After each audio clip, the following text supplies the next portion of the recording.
chapter 13, sorry.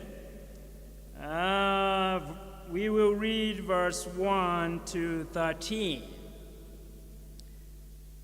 I'll read from the Revised Standard Version. You can follow in your version. It says, "If I speak in tongues of men and of angels, but have not love, I am a noisy gong or a clanging cymbal. And if I have prophetic powers and understand all mysteries and all knowledge, and if I have all faith so as to remove mountains, but have not love, I am nothing. If I give away all I have, and if I deliver my body to be burned, but have not love, I gain nothing." The word "nothing" is being repeated. And you remember we have said it is referenced in the book of Genesis, where God was creating things out of nothing. And here Paul is bringing the same concept. And he's saying, even if I have all these gifts, and I do not have love of God, I am nothing. He goes back to Genesis.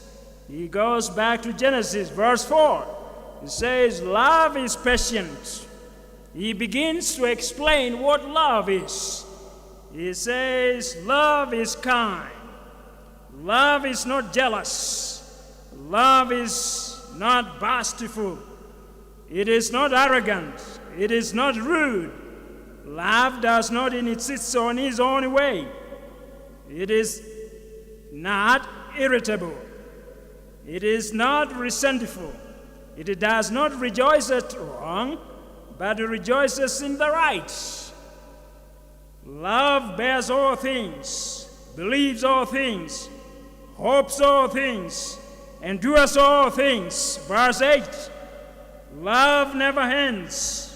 As for prophecies, they will pass away. As for tongues, they will cease. As for knowledge, it will pass away. For our knowledge is imperfect, and our prophecy is imperfect. But when the perfect comes, the imperfect will pass away. When I was a child, I spoke like a child. I thought like a child. I reasoned like a child. And when I became a man, I gave up childish ways.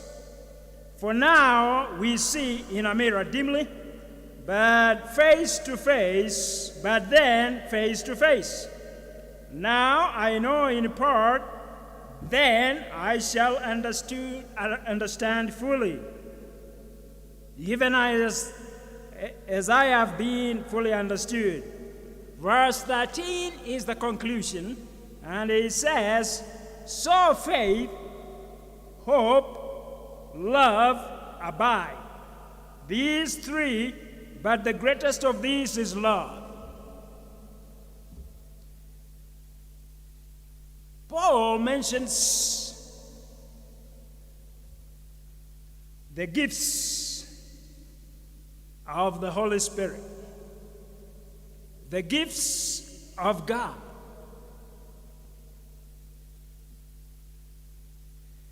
And when you look at the list of these gifts,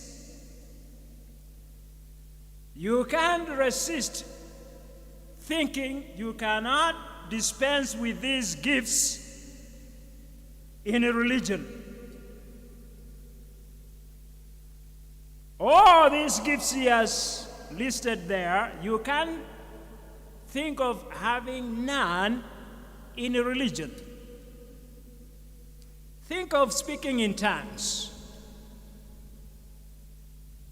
Go and tell the charismatics that you cannot have the gifts of tongues or speak in tongues, and then you can be a religious person, a Christian, a charismatic.